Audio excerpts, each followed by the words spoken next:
Heather MacDonald's The War on Cops, How the New Attack on Law and Order Makes Everyone Less Safe, takes a look at the relationship between law enforcement, crime, and the growing anti-police movement.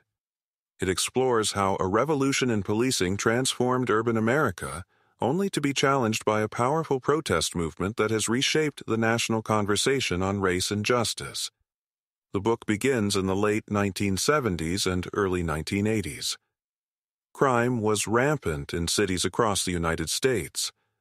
Homicides were soaring, and urban life was marked by fear and violence.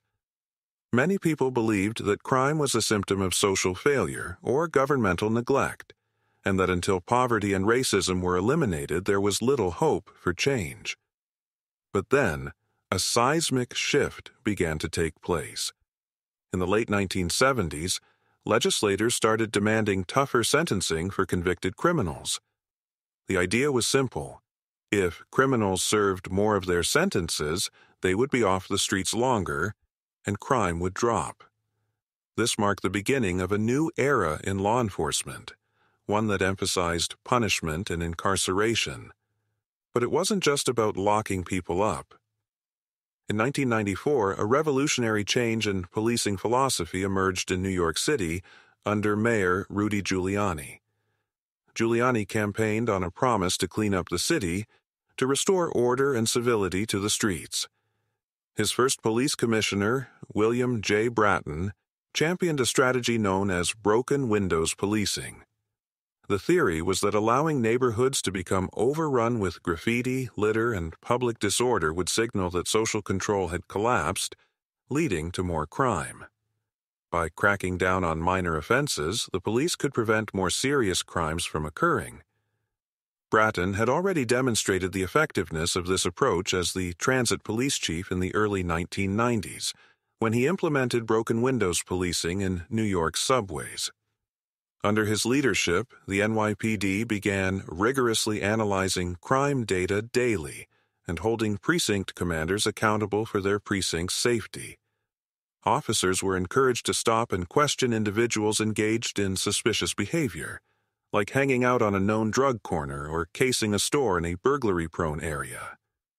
The results were astonishing. In Bratton's first year, crime in New York City dropped by 12%. And the following year, it dropped another 16%. The NYPD's success inspired other police departments to adopt similar data-driven, proactive tactics. Over the next 2 decades, crime fell by 50% nationwide, revitalizing cities across the country. The biggest beneficiaries were law-abiding residents of minority neighborhoods. Seniors could shop without fear, businesses moved into once desolate areas, and children no longer had to sleep in bathtubs to avoid stray bullets. But then, the tide began to turn. In late summer 2014, a protest movement known as Black Lives Matter erupted, triggered by highly publicized deaths of black men at the hands of police. The movement argued that police officers were the greatest threat facing young black men today. This belief fueled riots, die-ins, and even the assassination of police officers. The movement targeted broken windows policing and the practice of stopping and questioning suspicious individuals, claiming these tactics harassed black communities. Then President Barack Obama and then U.S. Attorney General Eric Holder echoed these sentiments, accusing the criminal justice system of treating blacks differently from whites. In New York City, lawsuits challenged the NYPD's stop, question, and frisk tactics as racist, and a federal judge ruled in favor of the plaintiffs, ignoring crime rates in minority neighborhoods. As the anti-police rhetoric intensified, officers began to disengage from proactive policing. Instead of getting out of their squad cars to question someone who appeared to be hiding a gun, officers increasingly just drove on by, waiting for the next robbery or shooting to come over the police radio. Criminal summons and misdemeanor arrests for public order offenses plummeted. But here's the thing. If the Black Lives Matter movement was correct, this decline in discretionary policing should have been a boon to black lives. Instead, a bloodbath ensued, and its victims were virtually all black. When the cops back off, blacks pay the greatest price. This truth would have come as no surprise to the legions of inner-city residents who fervently support the police and whose voices are almost never heard in the media. The Black Lives Matter narrative about racist law enforcement occurred in a vacuum, carefully excluding any acknowledgement of inner-city crime and social breakdown. MacDonald's book challenges the premises of the growing crusade against law enforcement. It argues that the unprecedented crime decline of the past 2 decades was the product of data-driven, proactive policing and stricter incarceration practices. But now, these practices are under attack, and officers facing the risk of specious racial profiling charges are likely to back off from proactive policing.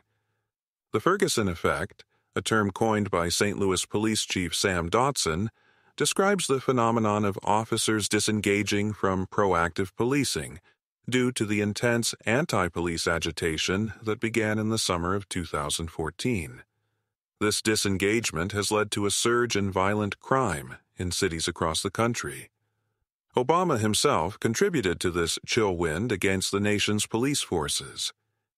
In his response to the grand jury decision not to indict Officer Darren Wilson for the shooting of Michael Brown, Obama emphasized the need to respect the decision but also expressed his disagreement with it.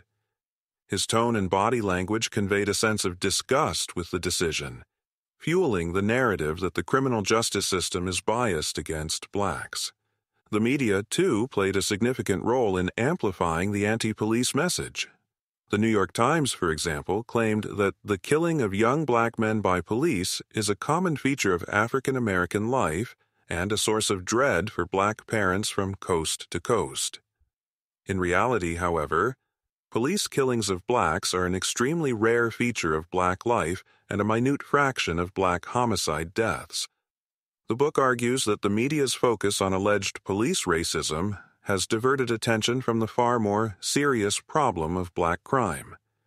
It cites the example of Chicago, where the absence of fathers and the breakdown of the family have contributed to a culture of violence that claims far more black lives than the police ever could.